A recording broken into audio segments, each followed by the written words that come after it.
आपने तो सारांश अभी ही बोल दिया। हाँ, पर एक सेकंड, इसमें सप्लायर, बैंक, खरीदार तीनों के बीच कागजी करार तो होता होगा। इतना सब ट्रांजैक्शन है तो जरा समझा दो। कोई कानूनी टर्म वगैरह जो साइन करते हैं क्या, और उनका क्या रोल है? कहीं लीगल पेंच तो नहीं है इसमें? कानून की बात जरूरी है क्योंकि पैसा और कानूनी प्रक्रिया साथ साथ चलती है। कुछ मुख्य कानूनी पहलू होते हैं बिल डिस्काउंटिंग एग्रीमेंट के। Number 1, bill of exchange. Purchase bill discounting में अक्सर बिल ऑफ एक्सचेंज का इस्तेमाल होता है। यह एक कानूनी लीगल डॉक्यूमेंट या हुंडी है जिसे विक्रेता ड्रॉ करता है और खरीदार उस पर साइन करके वादा करता है कि निर्धारित तारीख को भुगतान करेगा। सरल भाषा में एक पोस्ट डेटेड चेक जैसा समझ लीजिए, जिसमें खरीदार लिखकर देता है मैं फला तारीख को इतने रुपए अदा करूंगा। Next, 3 parties. बहुत बार बैंक, सप्लायर और खरीदार तीनों एक समझौते पर साइन करते हैं। इसमें सबकी जिम्मेदारी निर्धारित होती है। बैंक पैसा देगा, खरीदार वक्त पर भुगतान देगा, सप्लायर गारंटी देगा कि बिल असली है और यदि कोई गड़बड़ या विवाद हुआ तो समाधान करेगा। रिकोर्स या नॉन रिकोर्स एग्रीमेंट में ये तय होता है कि अगर खरीदार भुगतान नहीं कर पाया तो बैंक किसके पीछे जाएगा। विद रिकोर्स का मतलब अगर खरीदार ने डिफॉल्ट किया तो बैंक फिर सप्लायर से पैसे की भरपाई मांग सकता है। विदाउट रिकोर्स मतलब सप्लायर को फिर से नहीं पकड़ा जाएगा। सारा जोखिम बैंक का है। ये तभी होता है जब खरीदार बेहद भरोसेमंद हो या बीमा या इंश्योरेंस आदि हो। अधिकतर मामलों में विद रिकोर्स ही होता है, यानी सप्लायर को अंततः गारंटी देनी पड़ती है। Negotiable instrument. इनवॉइस या बिल को एक निगोशिएबल इंस्ट्रूमेंट माना जाता है। इसका मतलब है ये ट्रांसफर किया जा सकता है एक पार्टी से दूसरी पार्टी को। बैंक जब बिल खरीदता है तो असल में उस अधिकार को ट्रांसफर कर लेता है कि वो पेमेंट ले सकता है। हमारे उदाहरण में रमेश जी ने बिल एसबीआई को इंडोर्स कर दिया था, इसीलिए अब कानूनी तौर पर एबीसी मोटर को एसबीआई को पेमेंट करना था। अदर कंडीशंस एग्रीमेंट में छोटे छोटे क्लॉज होते हैं, जैसे अगर माल में खराबी निकली तो क्या होगा, खरीदार अगर पेमेंट डिले करे तो पेनल इंटरेस्ट कौन भरेगा, अगर कोई विवाद हुआ तो कौन सी कोर्ट या कानून के तहत सुलझाया जाएगा। उफ, सच में शादी का कॉन्ट्रैक्ट जैसा हो गया। तिथि भी पक्की, गवाह भी, और अगर तुम भाग गए तो अंजाम ये होगा। बिजनेस में भरोसा लिखित पक्का करना पड़ता है। इन डॉक्यूमेंट से सबको सुरक्षा मिलती है। सप्लायर को इस बात की सुरक्षा कि बैंक समय पर भुगतान देगा, बशर्ते उसने सही डॉक्यूमेंट दी हो। बैंक को सुरक्षा की खरीदार या सप्लायर में से कोई तो आखिर में भुगतान की जिम्मेदारी लेगा।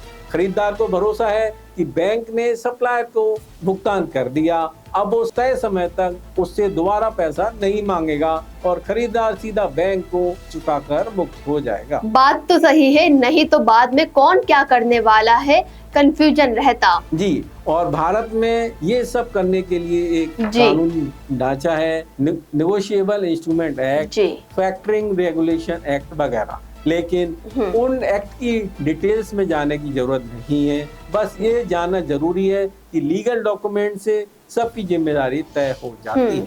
ठीक है, तो कानूनी लफड़े से भी घबराने की कोई जरूरत नहीं, बस कागजात पूरे रखो, ईमानदारी से काम करो। बिल्कुल। और एक और सलाह, हमेशा जो भी पेपर को साइन करें पढ़ लें कि शर्तें क्या है, खासकर विद रिकोर्स और विदाउट। ब्याज दर, पेनल्टी, अवधि, ये सब स्पष्ट होना चाहिए। सही कहा, बिना पढ़े साइन करना तो बॉलीवुड फिल्मों में ही काम आता है, रियल लाइफ में नहीं। बिल्कुल। अच्छा, अब मुझे ये तो पता चल गया कि कैसे करना है, पर सवाल है कि कराएं कहाँ से? कौन कौन से बैंक या स्थान ये परचेज बिल डिस्काउंट की सुविधा देते हैं? कहीं मुझे मोहल्ले के सोहन हलवाई से तो नहीं करवाना पड़ेगा? सोहन हलवाई से नहीं, पर आजकल आप हैरान होंगी कि कितने सारे ऑप्शंस हैं। जैसे पब्लिक सेक्टर बैंक, लगभग सभी बड़े पब्लिक सेक्टर बैंक जैसे SBI, PNB, bank of Baroda आदि के पास बिल डिस्काउंटिंग या सप्लाई चेन फाइनेंस की स्कीमें हैं। ये लोग देश भर में व्यवसायों को सर्विस देते हैं। सरकारी बैंक होने से इसमें भरोसा भी रहता है। और अक्सर रेट भी ठीक ठाक रहते हैं। Next, private bank. Private sector bank जैसे HDFC, ICICI, एक्सिस और कोटक आदि तो काफी एक्टिव हैं इस फील्ड में। इनके अपने अपने पोर्टल और प्रोग्राम्स हैं। जैसे कुछ बैंक्स वेंडर फाइनेंसिंग नाम से चलाते हैं, कुछ बिल डिस्काउंटिंग या इनवॉइस फाइनेंसिंग का नाम यूज करते हैं। अगर आपका खरीदार किसी ऐसे बैंक से जुड़ा है तो आप उसका फायदा उठा सकते हैं। नेक्स्ट, NBFC और फैक्टरिंग कंपनी। NBFC भी अब बड़ी संख्या में इनवॉइस डिस्काउंटिंग पर काम कर रही हैं। उदाहरण के लिए SBI factor, India factoring, Aditya Birla finance, Tata capital जैसी कंपनियां। इनके अलावा कुछ विशेष फैक्टरिंग कंपनियां हैं जो बस बिल और इनवॉइस डिस्काउंट फाइनेंस के मामले में माहिर हैं।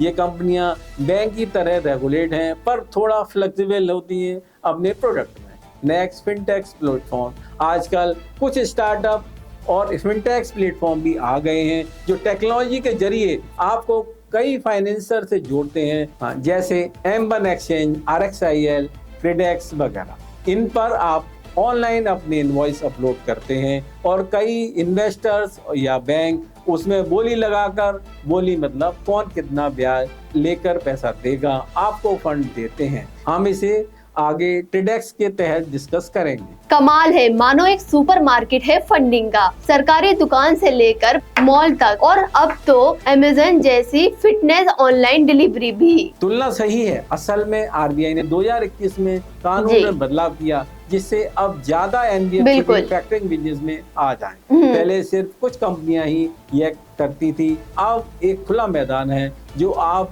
कई विकल्पों में से एक कुछ चुन सकते हैं। यानी कंपटीशन बड़ा है तो उम्मीद है कि रेट्स भी बेहतर मिलेंगे और प्रोसेस भी आसान होगा। बिल्कुल, पहले जहाँ हफ्तों लगते थे अप्रूवल में, अब कई जगह कुछ दिनों या घंटों में फाइनेंस मिल जाता है, thanks to online systems and competition. अब जैसे मेरी एक परिचित की छोटी कंपनी है, वो सोच रही थी कि उन्हें भी बिल डिस्काउंट चाहिए, पर उनका खरीदार किसी बैंक के प्रोग्राम में पार्टनर नहीं है, तो ऐसे केस में क्या करें? कोई भी बैंक तैयार होगा क्या? अच्छा सवाल। अगर खरीदार ने खुद कोई एप्लीकेशन नहीं किया किसी बैंक में, तब भी सप्लायर अपने दम पर कुछ NBFC और बैंकों से अप्रोच कर सकता है। वो इंस्टीट्यूशन तब खरीदार की क्रेडिटवर्दीनेस जांच कर फैसला करते हैं। ऐसे में हो सकता है कि वो सप्लायर से कुछ एडिशनल गारंटी या कोलेटरल की मांग कर लें, क्योंकि खरीदार की तरफ से प्री अरेंज सेटअप नहीं है। मतलब अगर सिस्टम सेट नहीं है तो बैंक थोड़ा सावधानी बढ़ा देता है। हाँ, जैसे अगर आपका खरीदार बहुत नामी कंपनी नहीं है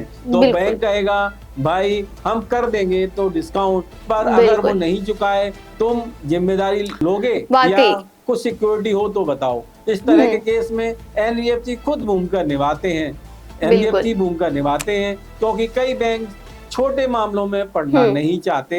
NBFC थोड़ा ऊंचे ब्याज लेकर लोन दे सकते हैं। यानी बिग बाजार में नहीं मिला तो छोटी दुकान से मिल जाएगा उधार, पर भाव थोड़ा ज्यादा लगेगा। सटीक तुलना। फिर अंततः आपका बिल और आपका खरीदार ही तय करेगा कौन फाइनेंस देगा और किस शर्त पर।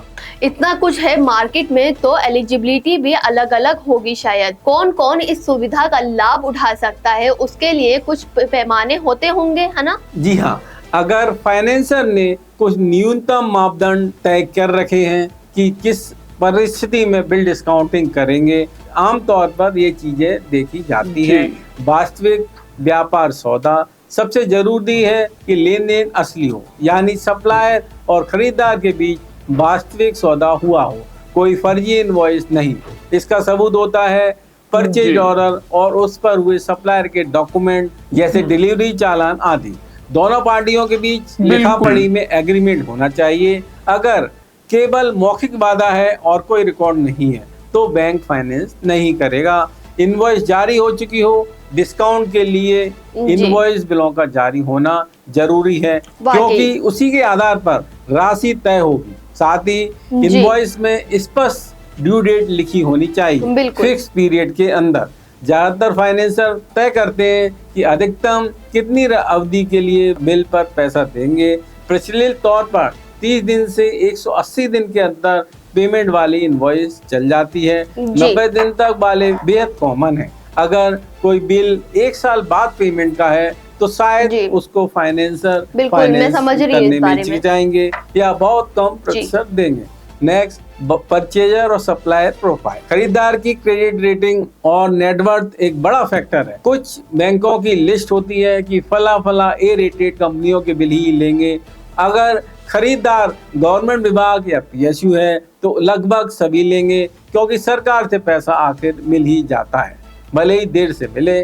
सप्लायर की कंपनी भी रजिस्टर्ड होनी चाहिए, जीएसटी वगैरह तो और भरोसा बढ़ जाता है। पास रिकॉर्ड। सप्लायर और खरीदार दोनों का कोई बड़ा डिफॉल्ट इतिहास नहीं होना चाहिए। अगर सप्लायर पहले किसी बैंक के लोन में डिफॉल्ट किया हो या खरीदार का इंसॉल्वेंसी निकलने का खतरा हो तो एलिजिबिलिटी कम हो जाती है। Minimum and maximum amount. कुछ फाइनेंसर बहुत छोटे बिल जैसे 50,000 से कम डिस्काउंट नहीं करते, क्योंकि प्रोसेस का खर्च ज्यादा हो जाएगा।